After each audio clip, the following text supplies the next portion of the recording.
લાડો લાડી જમે રે કંસાર, સંસાર કેવો મીઠો લાગે રે, એમ કરીને બેઉ જોડાયેલા. હવે યાદ કરો છું કે છેલ્લો કોળિયો ક્યારે ભરાવેલો.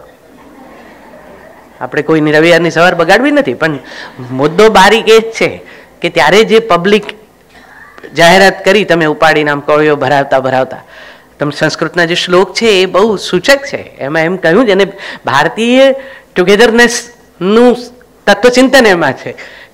પતિ પત્નીને કોળિયા ભરાવે છે, અને પહેલા જ કોળિયામાં એમ કે છે પ્રાણ સાથે પ્રાણનું મિલન થયું, અસ્થિ સાથે અસ્થિનું મિલન, મજ્જા સાથે મજ્જાનું મિલન, અને ચોથા કોળીએ ત્વચા સાથે ત્વચાનું મિલન. આ મળવું, ટુગેધરનેસ, એની આપણે ત્યાં જે એનો જે ક્રમ નક્કી થયો છે એમાં અનિવાર્યતા સૌથી પહેલી પ્રાણ સાથે પ્રાણના મળવાની છે. ત્વચા સાથે ત્વચાનું મળવું એ જ માત્ર મળવું નથી, એ સ્કિન ડીપ રિલેશનશીપની વાત જ નથી. આ લગ્ન એ વ્યવસ્થા નથી, અવસ્થા છે. It's a state of mind.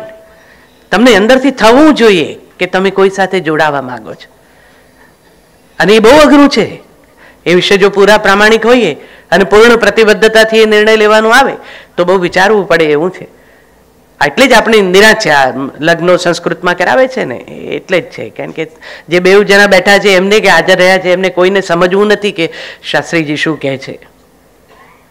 ઘણા તો પાછા ગોર મહારાજને કહે છે કે થોડુંક વધારે દક્ષિણા લેજો પણ ઝટ પતાવજો, કારણ કે એમને બીજી ઉતાવળ પાછળ રિસેપ્શનની બહુ હોય છે, જેમાં એમણે તૈયાર થઈને ઊભા રહેવાનું છે, વંદન કરી કરીને પેલું એક ચોંટાડેલું સ્મિત, અને બિચારા બે છોકરા છોકરીને આપણે જે દિવસે અને તમારા જેવા જરા મોટા સમુદાય સાથે જોડાયેલા એવા હોય કુટુંબીજનો તો કેટલા બધા મળવા આવે.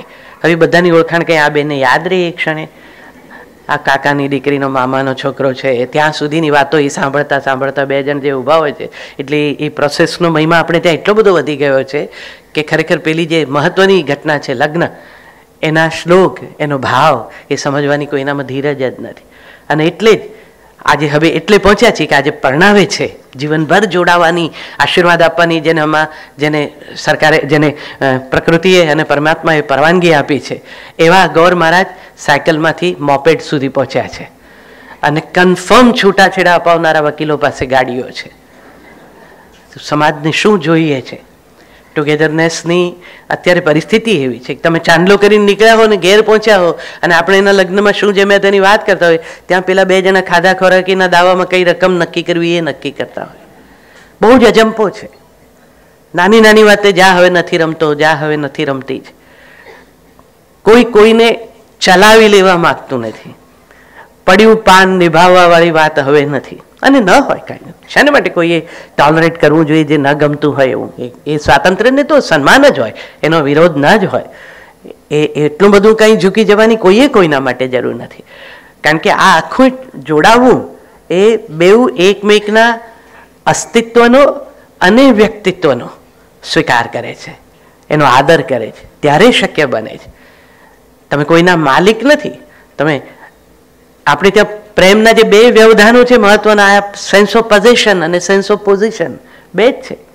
એટલે આંખનો અફીણીને બોલનો બંધાણીને રૂપની પૂનમનો પાગલ એ સાંભળીને જ્યારે રાજી થાવ છો ત્યારે એ ભૂલી જાઓ છો કે છેલ્લે શબ્દ આવે છે એકલો. આ પુરુષના અધિકારનું ગીત છે. એ એકલાની વાત આગલા 3 સર્ટિફિકેટના મહિમાને કારણે ભૂલાઈ જ જાય છે, અને કન્યા ઓઘોળ થઈ જાય છે. તો આ જોડાઈને સાથે હોવું, સંઘનો જે ઉમંગ છે એ બહુ ઉમદા ભાવના સાથે, એ મૂળ એની જે ડિઝાઇન છે એમાં તો છે. પણ પછી જીવતા જીવતા કંઈક મને લાગે છે જીવતા જીવતા એવા જૂના થઈ જઈએ છીએ કે જે વાત માટે ભેગા થયા હતા એ મને કશું યાદ જ નથી રહેતું.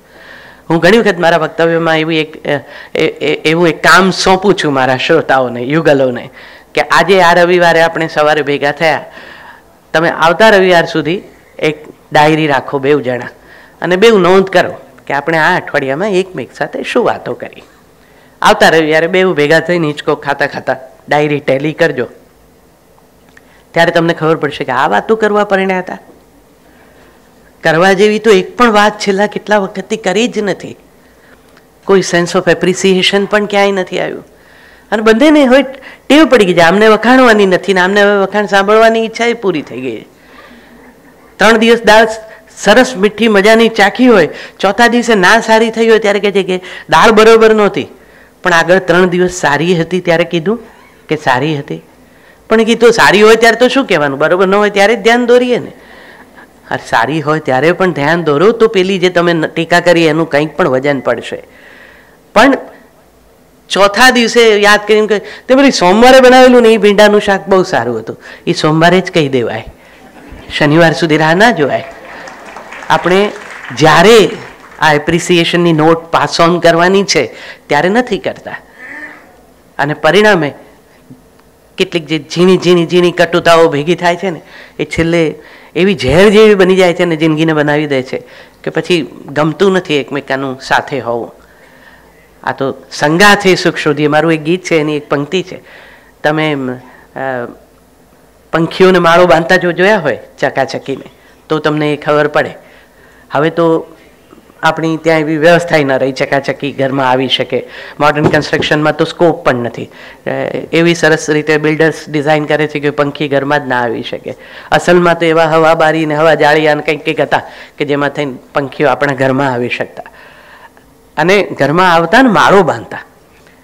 કેટલા બધા એવા જેના મેં ઘણાની કચ્છી સાંભળી કાને બહુ રાજી થયો હું. 2 કચ્છી એકબીજાને મળે છે ને કચ્છી બોલે છે ને તો મને બહુ સારું લાગે. માણસને પોતાની ભાષા માટે એટલો પ્રેમ તો હોવો જોઈએ ને. તો એ જે ઘર જેના હશે ને કચ્છ બાજુમાં એને ખબર હશે, એ ઘરોમાં દાદા દાદીના ફોટા હતા ભીંત પર, અને આ પંખી આવી અને દાદા દાદીના ફોટાની પાછળ માળો બાંધતા. હવે ક્યાં બાંધે? હવે તો દાદા દાદી નથી, દાદા દાદીના ફોટા નથી રાખતા, કારણ કે હવે ઘર આપણું છે પણ એના માલિક પેલા ઇન્ટિરિયર ડિઝાઇનર્સ છે. એ આવીને પહેલું જ કહે છે કે આ વોલ સાથે મેચ નથી થતા, કાઢી નાખો. ડોહાન બિચારાને ખબર નહીં કે એક દિવસ એને ભીંત સાથે મેચ થવાનું આવવાનું છે. તરત ઉતરાવીને એને પાછળ મૂકી દો. હા એટલું હવે આવ્યું છે, એન્ટિકનો મહિમા થયો છે એટલે આ જૂની ફ્રેમ ક્યાંક ક્યાંક મળે છે, એટલા પૂરતી પણ લાવે છે કે અમારી પાસે એન્ટિક છે. દાદા છે એ અગત્યનું નથી, પણ આ ફ્રેમ. હવે એ રવિ વર્માના ચિત્રો એક જમાનામાં દરેકના ઘરમાં પૂજામાં લક્ષ્મી દેવી એ જ હતા, સરસ્વતીનું ચિત્ર પણ એ જ હતું, પણ પછી ક્યાં ધકેલાઈ ગયું, હવે પાછું લાવે છે બહાર. દાદા દાદી હોય છે એ બીજું શું કરે છે, આટલું જ કરે છે. જ્યારે આપણા દીકરા દીકરીઓનું કાંઈક નક્કી કરવાનું હોય ત્યારે એમને બહાર લાવીએ છીએ. અસલ તો દાદા હિંચકા ઉપર ઝૂલતા હતા અને બા બહાર ઓટલા પર બેસતા હતા. આખી ગલીમાંથી જે પણ દીકરી બહાર જતી હોય ને એને બાને કહીને જવું પડે. બા પૂછી પણ શકે કે નહીં તો ક્યાં જાય ચલી, અને દે વેર આન્સરેબલ. અને કહેતાય દાદા હિંચકો ખાતા હોય તમે ઘરમાંથી બહાર જાઓ તો કહેતા જવું પડે, આવો એટલે હાજરી પૂરે કે આવી ગયા કે ના આવ્યા. એ જ બિચારા ખસતા ખસતા ડ્રોઈંગ રૂમથી સ્ટોર રૂમમાં જતા રહ્યા. હવે જરૂર પડે છે ક્યારે, જરા નક્કી કરવાનું હોય ત્યારે જડી ઝૂપટીને બેન બહાર લાવે અને હિંચકા ઉપર પાસે બેસાડે, કારણ કે એ બે પાસે આવેલી પાર્ટીના 4-5 પેઢીનો રેકોર્ડ છે.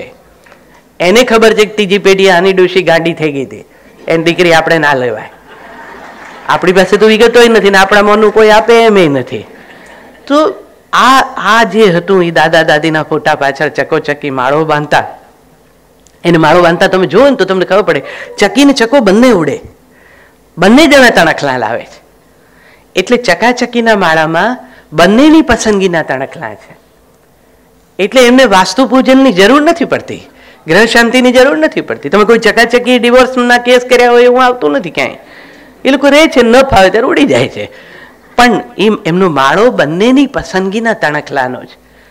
આપણી મુશ્કેલી છે, આપણે આટલી બધી વિધિ વિધાન ને બધું કરી અને ધામધૂમ કરીને વાસ્તુથી પછી ઘરમાં પ્રવેશીએ. એવા પરિવારોમાં પણ મેં જોયું છે કે ઘરની શાંતિના પ્રશ્નો છે. ઘરની દિવાલનો રંગ બદલવાનો હોય ને ઉત્તર ભારતથી આવેલો પેલો રંગારો શેડ કાર્ડ ધરે તો આ બે double graduate husband wife white ને ઓફ વ્હાઇટ બાબતે ત્યાં જ લડી પડે. જે રંગ બાબતે સંમત નથી એ જીવનના ઉમંગ બાબતે ક્યાંથી સંમત થાય? જે શીખવાનું છે એ આ છે. લગ્ન શબ્દનો સીધો પ્રાસ મગ્ન સાથે મળે છે. જે એકમેકમાં મગ્ન છે પણ એકલા એકમેકમાં મગ્ન થઈને બેસી રહે જીવાશે નહીં. ત્રીજો મહત્વનો શબ્દ છે યજ્ઞ. આ લગ્ન એ યજ્ઞમાં પરિવર્તિત થવું જોઈએ. યજ્ઞની જ્વાળાઓ ઉર્ધ્વ તરફ ગતિ કરે છે, તો તમે છો ત્યાંથી એલિવેટ થવાનું છે. તો તમે જે કંઈ જીવનમાં સિદ્ધ કરવા માટે ભેગા થયા હતા એવું કંઈક વર્તું દેખાય. હવે એવું કશું રહ્યું નથી. સુરેશભાઈ સરસ ઘણી વખત કહેતા કે પ્રેમમાં છે એ બે જણા એકમેકની આંખમાં નથી જોયા કરવાનું ને, સાથે મળીને એક દિશામાં પણ જોવાનું છે. કારણ કે પછી કોઈ એક લક્ષ્ય છે, એ લક્ષ્ય પ્રાપ્ત કરવા માટે બંને પ્રયત્ન કરવાનો છે. સ્વામી સચ્ચિદાનંદજીનું એક સરસ ઉદાહરણ છે. એ હંમેશા એમ કહેતા કે આ છે ને એક સાયકલ જેવું છે, એમાં પતિ છે એ આગલું પડ્યું છે અને પત્ની છે એ પાછલું પડ્યું છે. હવે ઘણાને તરત પેલું સ્ત્રી સમાન અધિકાર વાળા હોય એને ગુસ્સો આવે એ કે જો અહીંયા પતિ આગળ પત્ની કેમ પાછળ. પણ જેને સાયકલ ચલાવી હોય એને ખબર પડે કે આગલા પૈડાનું બહુ મહિમા નથી હોતો. આગલું પૈડું દિશા નક્કી કરે છે, એને પહોંચાડવાની શક્તિ પાછલું પૈડું આપે છે.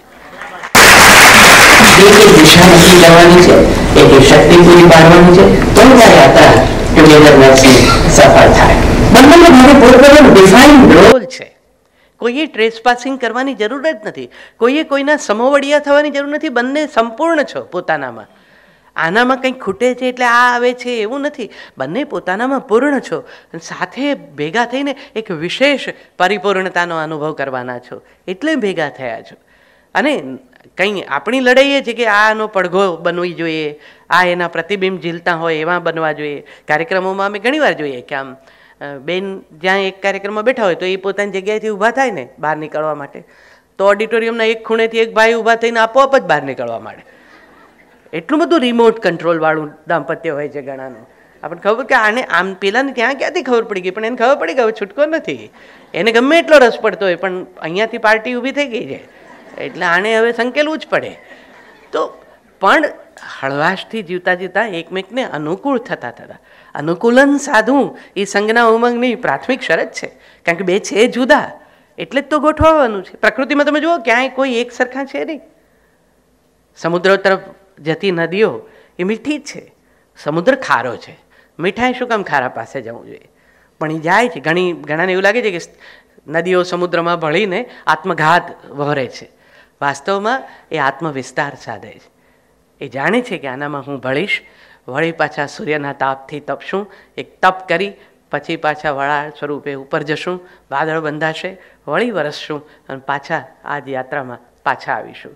આ એક પ્રોસેસ છે. મીઠાશથી ખારાશ, ખારાશ ગાળીને વળી મીઠાશ, એમ ચક્ર જીવનનું પણ એમ જ ચાલે. એ રીતે આ ટુગેધરનેસને આનંદવાની છે. પ્રકૃતિમાં સરખા સ્વભાવના કોઈ ભેગા નથી. વૃક્ષ અને વેલને તમે જુઓ, વૃક્ષની ત્વચા વૃક્ષ છે, વેલ કમનીય છે. વેલ એની આજુબાજુ મીટળાય છે, એ આની વૃક્ષતાને ઢાંકે છે અને આ એની કમનીયતાને આધાર આપે છે. બેઉના રોલ જુદા છે, સાથે શોભે છે. એ સંગનો ઉમંગ છે. આ સ્વભાવનું જુદા હોવું એ તો બહુ સહજ છે, એ હોય એ જ સારું છે. વિજ્ઞાન પણ કહે છે ને અસમાન ધ્રુવો જ એકમેક તરફ આકર્ષણ અનુભવે, એટલે એનો વાંધો લેવાય નહીં, એની વાતનું ઓછું ન થાય. કેટલાક લોકો પોતાના વ્યક્તિત્વને એટલું બધું ઓગાળવાનો પ્રયત્ન કરે, આમને અનુકૂળ થવામાં ને થવામાં, ભાઈ બહેનને કે બેન ભાઈને, પણ પરિણામે પોતાની જે સેલ્ફ આઈડેન્ટિટી છે એ ચાલી જાય. અને સેલ્ફ આઈડેન્ટિટી જાય ને એટલે આત્મગૌરવને પણ થોડીક ઠેસ પહોંચે જ. કારણ કે તમે કોઈકને બહુ અનુકૂળ થવા માંડો, બહુ જ અનુકૂળ થવા માંડો, પછી સામેની વ્યક્તિ તમે આટલું બધું અનુકૂળ થાવ છો એવી નોંધ ન લે, પછી એને ટેવ પડે, પછી એ અપેક્ષાઓ રાખવા માંડે અને તમે જો ઊણા ઉતરો તો એને એનો વાંધો પડે. એના કરતાં તમારો ઓપિનિયન રાખો, કંઈ ખોટું નથી. તમારું પોતાનું એક વ્યક્તિત્વ છે. દાંપત્ય જીવન કે સંઘ એ શું કહે છે કે તમારે અદ્વૈત સિદ્ધ કરવાનું છે, પણ દ્વૈતનો ઇનકાર નથી. દ્વૈતનો આદર રાખીને ધીરે ધીરે કરતાં અદ્વૈત સિદ્ધ કરવાનું. તમે દાદા દાદી ઘણા જોશો તો એવા લાગશે, બંનેનો ચહેરો સરખો લાગવા માંડે. 30-40 વર્ષના દાંપત્ય પછી બા અને દાદા એમનો ચહેરો મર્જ થતો હોય એવો લાગે. આપણી સૌરાષ્ટ્રમાં એને માટે હેવાયા શબ્દ છે. એકમેકના હેવાયા થઈ જાવ ને પછી એકમેકનો વાંધો હોય તમને ખબર જ હોય. પછી કંઈક બોલવાનું થયું હોય અને રસોડામાંથી નીચે વાસણ ના પડે ને તો તમને ફાવે નહીં. તમે એક્સપેક્ટ કર્યા કરો કેમ ના પડ્યું, કારણ કે તમે હવે ટેવાયા છો કે એ ગુસ્સાની અભિવ્યક્તિ આમ જ કરે છે. તો ટેવાઈ જાઓ પછી વાંધો નથી આવતો. તો એકમેકને અનુકૂળ થાવ, એકમેકને ઓળખો અને એકમેકનો સ્વીકાર કરો. દાંપત્યનું બીજું નામ જ સ્વીકાર છે. એ જો તૈયારી ન હોય તો ભેગા થવું જ નહીં. સ્વીકાર જ એકમાત્ર અનિવાર્ય શરત. એ એવો કોઈ કોન્ટ્રાક્ટ નથી જેમાં ઝીણી ફૂદડી કરીને નીચે કન્ડિશન એપ્લાય લખ્યું હોય. આ ક્લિયર કટ મેસેજ છે. એમાં જે કંઈ સૂચનાઓ છે બધી સામે જ છે. એ પેલા મ્યુચ્યુઅલ ફંડવાળાને બધા બહુ ઝીણું ઝીણું લખીને બોલી જાય છે, એવું નથી. આમાં તમારે જોડાવતી વખતે નક્કી જ છે કે આટલું આટલું કરવું જ પડશે ભાઈ, અને એ પ્રમાણે રહેશું તો જ શોભશે, તો સંગાતનો આનંદ આવશે. બધું બે એક સરખા જેવા જોઈએ. એક જ દિવસે લાપસીનો શીરો ના થાય, અને લાપસીનો શીરો બે ભેગાય ના કરી નખાય. શીરાનો એક આનંદ છે, લાપસીની એક મજા છે. બંનેનો સ્વભાવ મીઠો જ, બંનેનો સ્વાદ મીઠો છે, પણ એમના સ્વરૂપમાં ભેદ છે.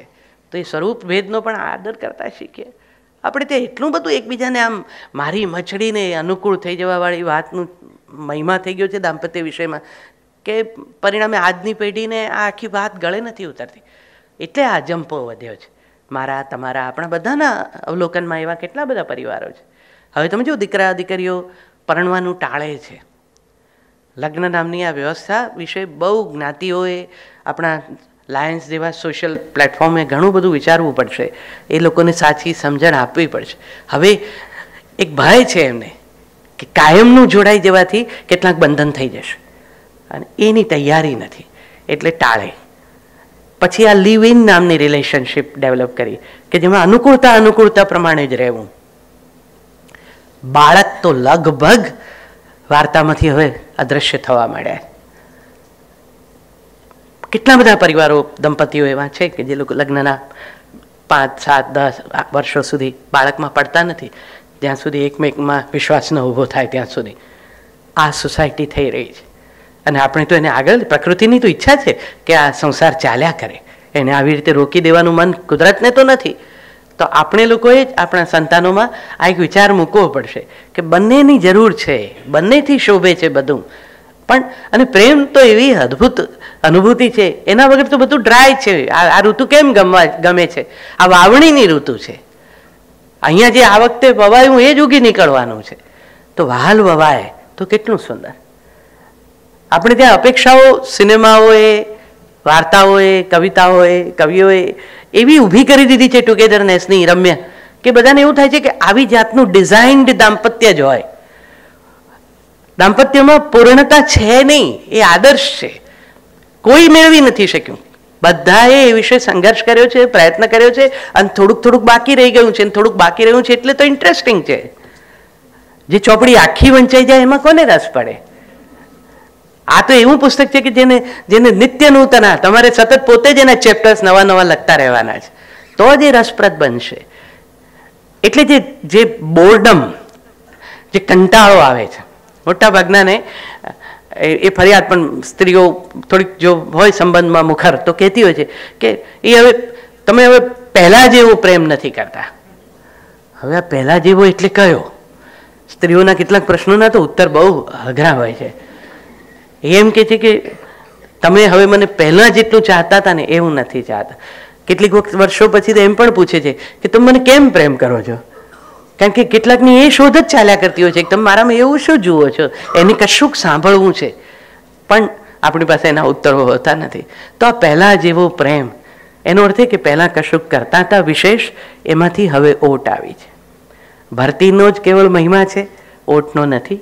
ઓટ પણ કોઈ કાંઠાની ભરતી જ છે.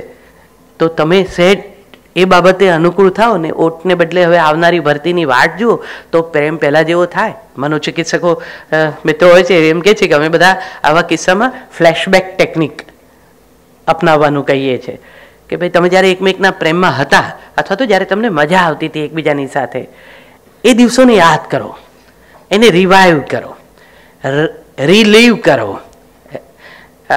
એવી રીતે પાછા વર્તો કે જેથી તમને પાછું રસ પડશે એકબીજામાં કે અરે યાર આપણે તો આટલી મજા કરતા, તું ઓફિસથી આવતો તો આપણે, હું રાહ જોતી હતી તૈયાર થઈને, પછી આપણે આમ આંટો મારતા હતા. હવે નથી હમણાંથી આંટો મારતા, તો ચાલો એક વખત હવે ટેવ પાડીએ, ફરી પાછા થોડા મોડા નીકળીએ, પણ નીકળીએ તો ખરા. તો કેટલીક એવી ઘટનાઓ જેને તમને જીવનને રસપ્રદ બનાવી આપ્યું હોય એ ફરી પાછી ભજો તો વધારે મજા આવશે, એવું હવે ચિકિત્સકો કહેતા થયા છે. હવે એને જરા પ્રેક્ટિકલી જોવું પડે આખી આ વાતને, કારણ કે હવે એમ કાંઈ બધી વખતે પહેલાં જેમ કરતા તેમ ન થઈ શકે. હવે વય સહજ પણ કેટલાક પ્રશ્નો હોય છે. પહેલાં તો યંગ હો ને ઓફિસમાંથી પાછા આવો ને પત્ની રસોડામાં કંઈક કામ કરતી હોય તો તમે પાછળથી આવીને આમ કમરમાં હાથ નાખીને આમ ફેરફૂદરડી ફરો ને, એ કરી શકાય એકલા રહેતા હો તો. હવે ન થાય એવું. હવે એટલા માટે ન થાય કે હવે કંઈક હાથ નાખું કમર આવી નહીં હાથમાં. અને તમે ફેરવવા જાઓ તો તમે અથવા એને બેમાંથી એકને કમરની તકલીફ પણ પડે. પણ એનો અર્થ એ કે અભિવ્યક્તિની શૈલી બદલવાની છે. હવે આ પદ્ધતિ ન અનુકૂળ આવે તો કાંઈ વાંધો નહીં, પણ કહો તો ખરા કે મને આ ગમ્યું, મને આ તારી વાત સારી લાગી. આઈ લવ યુ નામનું એ વાક્ય છે ને, અંગ્રેજીનો તો એટલો ભયંકર ઉપાડો છે અત્યારે. અમારે જેવાને મુશ્કેલી એવી પડે. હું ભણ્યો છું, પણ ઘણા કેટલાક મારા વિશે ગેરસમજ એવી રાખે કે આમને આવડતું નથી એટલે એ કહે છે અંગ્રેજીનો વાંધો. એવું નથી, હું બે વિષય ભણ્યો. હું ગુજરાતી સાહિત્ય અને અંગ્રેજી સાહિત્ય સાથે ભણ્યો છું, પણ હું ભાષા વિજ્ઞાન પણ ભણ્યો છું વિદ્યાર્થી તરીકે. એટલે એક વસ્તુ સમજ્યો છું કે તમને માતૃભાષા આવડતી હશે સરસ, તો જગતની કોઈ પણ બીજી ભાષા શીખી જ શકાય. એ સાદો નિયમ છે.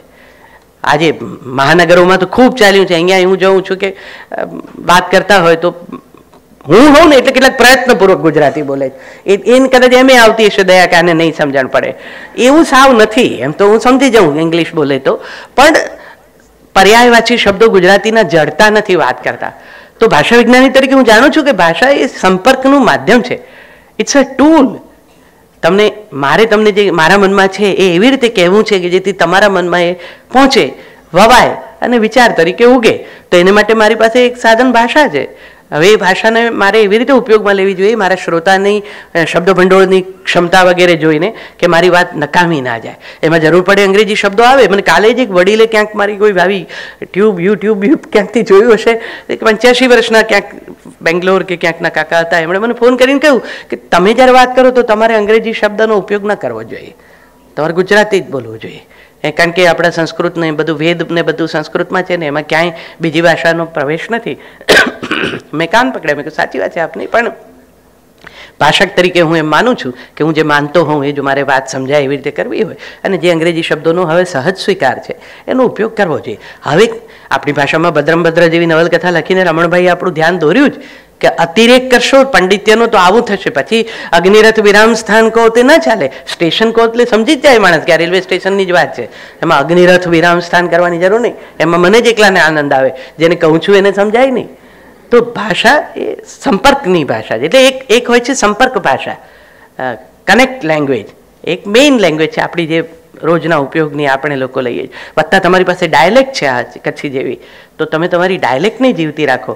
ડાયલેક્ટમાં બોલવામાં કેટલાક લોકોને એટલા માટે સંકોચ થાય છે કે એમને એમ લાગે છે કે એનાથી આપણે થોડા ગ્રામ્ય લાગીશું. એવું નથી. ડાયલેક્ટ તો આશીર્વાદ છે ઈશ્વરના. ડાયલેક્ટ તો તમારું સરનામું છે કે તમારું મૂળ ક્યાં છે.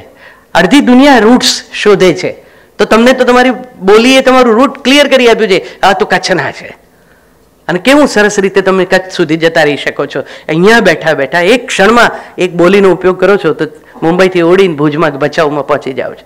એ ડાયલેક્ટની મજા છે. તો મારા વક્તવ્યમાં એ પણ એક ખાસ કહેવું છે કે ભાષાનું ગૌરવ બોધ કરો. માતૃભાષાનું મમ્મીઓને ખાસ કહેવું છે કે એટલું કરો. તમને બહુ જ બધા અહીં તો બધા ઇંગ્લિશ છે ને, બધા છોકરાઓ પણ નથી કોઈ બેસતા. હવે કોઈ કાર્યક્રમમાં હું 45 વર્ષથી નાના જોતો જ નથી, અને જેમને માથે પોતાના કાળા બાળ હોય એવા તો બહુ ઓછા આવે છે. પછી રંગિયા હોય એ જુદી વસ્તુ છે, બાકી આવે છે તો બધા એ જ. એમને થોડું થોડું ગુજરાતી હજુ આવડે છે. નવી પેઢીને આપણે જ નથી મૂકી ગુજરાતી ભણવા, અને આપણે એમ કહીએ છીએ કે છોકરાઓને જ નથી ગમતું. છોકરું બિચારું ઉપરથી આવ્યું ત્યારે એને ખબર હતી કે ગુજરાતી નામની ખરાબ ભાષા ઘરમાં બોલાય છે, એમાં હું પરણું છું, જન્મવાનો છું. હવે મારે તો પછી ફ્રેન્ચ બોલતા હોય એમને ત્યાં જ જન્મ્યો હોત, તમારે ત્યાં શું કામ જન્મ્યું? તમે તમારી ભાષાનું ગૌરવ કરો. બીજી ભાષા એને આપોઆપ આવડશે. તમારા ઘેર મહારાષ્ટ્રના ઇન્ટિરિયરમાંથી કામ કરવા આવતા છોકરાઓ હવે તમે જેટલા અંગ્રેજી શબ્દોના પ્રયોગ કરો છો એને કારણે કોઈ સાધન નથી ઓળખતા એવું બને છે. તમે એને ગીઝર કહો તો એ ગીઝર જ બંધ કરે છે. ફ્રીજમાંથી લાવ તો ફ્રીજ ખોલતા એને આવડે છે. એક ભાષક છે ને, અવલોકનમાંથી સાંભળતા સાંભળતા નવું બધું જ શીખી જાય. બા આપણા તદ્દન ગુજરાતી, અને પેલા ઉત્તર ભારતના ભૈયા સાથે કેવા હિન્દીમાં ધડ લે છે. કુંડા મેં પાણી ડાળના. હવે કુંડા મેં પાણી ડાલના એને માળીને તકલીફ નથી પડતી, એને ખબર પડે છે કે આ પાણી પાવાની જ વાત કરે છે બા. તો એ તો સંપર્ક ભાષા છે. એટલે આટલું બધું બીજી ભાષા બરોબર છે, અંગ્રેજી એમને આગળ કામ લાગે ભણવા માટે, પણ તમને શાળામાં વિકલ્પ આપે છે કે ગુજરાતી શીખો કે ફ્રેન્ચ શીખો. પણ તમે ફ્રેન્ચમાં હા પાડો ને ગુજરાતીમાં ના પાડો ને, એ ન ગમે મને. કારણ કે હું નથી માનતું કે મુંબઈમાંથી અડધા ઉપરાંતના છોકરા પેરિસ જતા રહે, એવું બને નહીં. એટલું બધું કંઈ ન હોય ફ્રેન્ચનું. અને ફ્રેન્ચ લોકો પાછા અંગ્રેજી નથી બોલતા, હું જાપાન ગયો બાપુની કથામાં તો જેટલાની દુકાને જઈને આપણે ઉભા રહીએ, આપણે એમ કે અંગ્રેજી આવડે છે એટલે આપણને દુનિયામાં વાંધો નહીં આવે, એવું કશું નથી. એ તરત નો ઇંગ્લિશ જ કહે છે, એને જેપનીઝમાં જ વાત કરવી છે. તો ગુજરાતી એનો એક સંઘ છે માતૃભાષાનો પણ, અને એનો ઉમંગ પણ હોવો જોઈએ કે આ મારી ભાષા છે. તો એ રીતે એ ભાષાને બદલે અંગ્રેજીમાં જ્યાં આઈ લવ યુ કહેવાનો આટલો ચાલ છે, ત્યાં હું તમને ફરી પાછા સંઘના સંદર્ભમાં એટલું કહું કે એમાં પણ આઈ કેપિટલ જ છે અને એ પહેલો છે.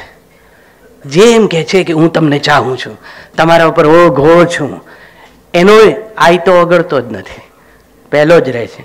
જેના ઉપર ઓઘો હોવાનો દાવો કરે છે યુ આખા વાક્યમાં છેલ્લે છે. એક ખાલી પેલો લવ વચ્ચે છે ત્યાં સુધી આઈ અને યુ વચ્ચે સેતુ છે અને એ જ હેતુ છે. તો આવું કશું પણ બોલીએ ત્યારે પૂર્ણ પ્રતિબદ્ધતાથી બોલીએ. કોઈના આખા બિંગને ચાહો ત્યારે એના સંપૂર્ણ સ્વીકારની વાત એમાં જ. અને જ્યારે સ્વીકાર કરતા હો ત્યારે સ્વાભાવિક રીતે જુદા જુદા વ્યક્તિત્વો મેં કહ્યું એમ ભેગા થતા હોય છે. તમારા ભાગ્યમાં તમને કોણ મળ્યું છે એને સહેજ ઓળખી લ્યો, પછી અનુકૂળ આપોઆપ થઈ જશો. પેલા જુદા જુદા જે દરવાજા આવે છે તમે જાણો છો, અહીંયા તો હવે મુંબઈમાં તો જાત જાતના ઘરો છે એટલે ઘણી પ્રકારના ડોર આવે છે. અસલ ગામડાના ઘરમાં કમાડ આવતા, આમ બે ખુલે, કોઈ કામ કરે તો બે બારણા આમ ખુલે. એ બહુ પ્રતિકાત્મક હતા. એ જે આમ બે ખુલે છે ને, બે આમ હાથ ફેલાવીને ઘર તમને આવો એમ કહે છે, એને માટેના બે કમાડ છે. આ લાભ અને શુભ એ તમને આમ ભેટવા માટે ખુલ્યા છે અને તમને અંદર બોલાવે છે. હવે આખા દરવાજા આવી ગયા, સિંગલ ડોર, લાભે એમાં શુભે એમાં. હવે એ દરવાજા જુદી જુદી રીતે બાજુએ ખુલે. કેટલાક બહારની તરફ ખુલતા દરવાજા હોય એટલે એને તમે નોક કરો પછી તમારે બે ડગલા પાછળ હટીને ઊભા રહેવું પડે, કારણ કે જે અંદરથી ખોલે એ ધડ દઈને ખોલે તો સીધું લમણામટી જાય. તો કેટલાક તમારા સાથીદારને ઓળખતી વખતે તમારે જોવું જોઈએ કેટલાક બહાર ખુલે એવા માણસો હોય છે. હવે તમને જો એવો બહાર ખુલે એવો માણસ મળ્યો હોય ને તો એને હળવો ટકોરો મારીને સહેજ આઘા રહેવું પડે, કારણ કે ખુલવા માટે જગ્યા લેશે અને જોરદાર રીતે લેશે. કેટલાક સ્લાઇડિંગ ડોર જેવા માણસો પણ હોય, એ આડા જ ચાલે, એમાં તમારી આંગળી ભરાઈ જ જાય 100%, વચ્ચે છોલાય જ. એને ખોલો ત્યારે હળવો હડસેલો મારી અને સહેજ અંતર લઈ લેવાનું, ધીરે ધીરે દરવાજો સરકી જાય. કેટલાક એટલા બધા પ્રેમાળ હોય છે કે તમને આવતા જોઈને ખુલી જાય. અહીંયા તો મોલમાં બધા એવા દરવાજા હોય છે, તમારે નહીં જવું હોય ત્યાંથી નીકળ્યા હોય ને ખુલી ગયા હોય. કેટલાક એવા ઉમળકાવાળા હોય છે, એનાથી બચવું. અથવા તો એવા આપણા સાથી હોય કે જે બધામાં આવો વાળા હોય તો થોડાક જાગતાય રહેવું. કેટલાક એવા છે કે જેને બંધ કરવા મુશ્કેલ થાય, એને લગભગ શટરમાં આમ લટકીને બંધ કરવા પડે. એવા હોય તો આ લટકવાની તૈયારી રાખવી જોઈએ. કેટલાક ભીતર તરફ ખુલતા હોય, એવો જો સાથી મળ્યો હોય તો એ વાતનું ધ્યાન રાખવું. એ એમ ઝડપથી નહીં ખુલી જાય, એ હળવો હડસેલો મારશો પછી ધીરે રહીને અંદર ખુલશે. અંદર ખુલનારને અંદર તરફ જગ્યા જોઈએ, એટલો સમય એ લે, એ ખુલે પછી તમે અંદર આવી શકો. તમારી સાથે કોણ છે એને ઓળખી લો તો સંઘનો ઉમંગ સાવ સહજ છે, આનંદી શકશો તમારા સંઘને.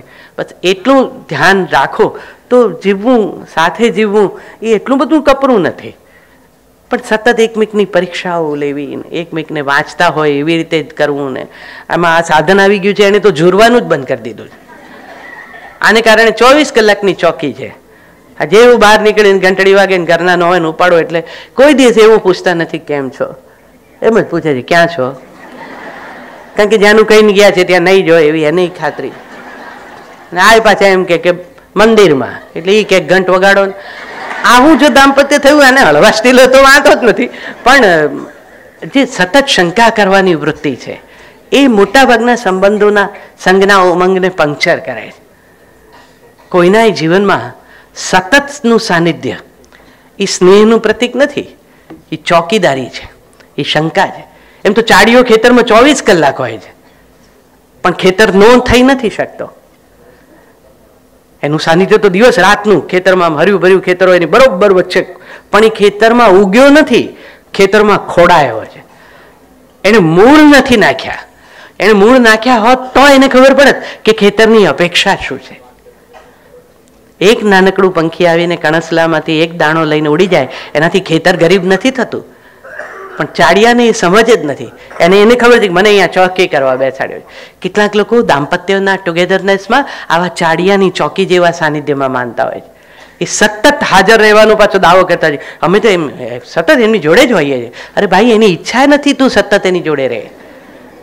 આવી કોઈ વર્ષા ઋતુની સાંજ ઢળતી હોય, તમે ઓફિસથી સહેજ વહેલા ઘેર આવી ગયા હો, ભજીયા બનાવવા છે એવી સ્થૂળ મનોવૃત્તિથી, અને પત્ની ગેલેરીમાં ઊભા ઊભા બહાર જોઈ રહ્યા છે, તમે રૂમમાં આવ્યા છો, હળવે પગલે આવો, જુઓ એ ક્યાંક ખોવાયેલા છે, એમની આંખનો ખૂણો થોડો ભીનો છે, તો એને પૂછો નહીં, હે શું થયું, શેના માટે રડે છે? એના એકાંતનું ગૌરવ કરો. સતત ટ્રેસ પાસિંગ ના હોય, તે ક્ષણે એને ખબર પણ ન પડે એમ પાછા ખસી જાઓ. એને એના આંખના ખૂણાને હળવી હાથે લૂછવાની તક આપો, અને પછી એ ક્યારે મને કહે એની રાહ ના જુઓ. બધું જ જાણી લેવાનો કંઈ અર્થ પણ નથી હોતો. બધું જાણી લેવાથી સમૃદ્ધ નથી થવાતું, ઘણીવાર ગરીબ થવાય છે. એટલે એમાં ન પડવું. એની એક ક્ષણ હતી, એમાં એને યોગ્ય લાગશે તો તમને આવકાર છે એમાં પ્રવેશ માટે. આવી ચોકીદારી એ અગત્યની નથી. કેટલાકને હાજરીનો એટલો બધો મહિમા હોય છે, પોતાના હોવાનું એટલું બધું આગ્રહ હોય. ઘણા હોય છે ટેલિફોન કોકનો ચાલતો હોય ને તો સામે લેટર પેડ પડ્યા હોય ને આમાં પેનથી આમ આમ આમ આમ પોતાની સહીઓ કર્યા જ કરે, કોઈને જોતી નથી તોય કર્યા કરે. અને તમે એનું પાનું ઊંચું કરો, 3 પાના સુધી એની પ્રિન્ટ દેખાય. આટલો બધો હઠાગ્રહ ના હોય હોવાનો કે કોઈના ચિત્તમાં એવા અંદર આમ તમારી ઉપસ્થિતિ, એની પ્રત્યેક ક્ષણો ઉપર તમારા હસ્તાક્ષર હોય. એ સંઘનો ઉમંગ નથી. સંઘનો ઉમંગ તો એકાંતનો આદર કરવામાં પણ છે. એવી રીતે જો જીવી શકો તો મને લાગે છે બંને એકમેકના હોવાનું સરસ ગૌરવ કરી શકો. મારે તમારી સાથે વાત કરવા મળી, મારી પ્રસન્નતા છે એ વાતની. હું ઈચ્છું કે બધાના જીવનમાં આવી એક સરસ સમજણ કેળવાય, તો આજ પછીનો જે કંઈ સમય છે એ આનંદથી, તમે વધારે આનંદથી એકમેકને સમજીને, અંતે તો સમજવું જ પ્રેમ છે. Love is understanding. પ્રેમનું બીજું નામ જ સમજણ છે. Love is to care. કાળજી એ પ્રેમ છે. એક જમાનો હોય જ્યારે તમને અન્ય બંને મીઠી મીઠી વસ્તુઓ પત્ની યાદ કરાવતા હોય. અમારી બાજુમાં એક કપલ રહેવા આવ્યું હતું, તે મિત્ર પેલો આમ જવા નીકળે, તે ઉંબર સુધી આવીને ઊભો રહીને પછી પત્નીને કે મારી પેન, એટલે ભાભી પેલી યંગ કપલ એટલે અંદર જઈને પેન લઈને આવે. પાછું કે અમારી ઘડિયાળ, પાછી પેલી અંદર જઈને ઘડિયાળ લાવે. અમારો રૂમાલ રહી ગયો. મને એમ થાય કે આટલું બધું ભૂલી જાય છે, રોજે ભૂલી જાય છે, અને આ કંટાળતી નથી જઈને લઈ આવે છે. પછી પેલો થોડી ચાવી રહી ગઈ, ચાવી આપ તો જવું. પછી મને એમ થાય કે ભાભી ચાવી, પછી મોટપણે સમજાયું કે ભાભી જ્યાં સુધી ચાવી નહીં આપે ત્યાં સુધી આ જશે જ નહીં. આની ચાવી જ ભાભી પાસે છે, આ આપશે તો જ આ ભાઈ જશે. તો એક સમયે એવી અપેક્ષા હોય, પછી ઉંમર વધે પછી બીજું યાદ કરાવે, ડાયાબિટીસની દવા લઈ લીધી, અમે અહીંયા હોય મને પૂછી લે, સવારે નાસ્તો કર્યો, ગોળી લીધી. એને બીજી વાતમાં રસ ન પડે કે અહીંયા આવીને શું બોલશે, એ જ બધું બરોબર છે, પણ ગોળી લીધી. હવે એમાં હું માનું તને હું બોલવા જાઉં ને એમાં કોઈ રસ નથી પડતો, ગોળીમાં જ રસ પડે છે. એ એનો પ્રેમ છે, એ એની કાળજી છે. એને ખબર છે કે પેલું તો બરોબર છે પણ સ્વાસ્થ્ય પહેલું છે. તો એ ડાયાબિટીસ વિશે પૂછ્યા વગર રહે નહીં. તો હવે ફોકસ બદલાયું છે. પ્રેમ ઘટી નથી જતો હતો. પ્રેમ તો એનો એ જ છે, અભિવ્યક્તિ બીજા ક્ષેત્રમાંથી. એટલે to care is to love. કાળજી એ પણ પ્રેમ છે. તો એવો પ્રેમ તમે આનંદો એવી મારી શુભકામના છે.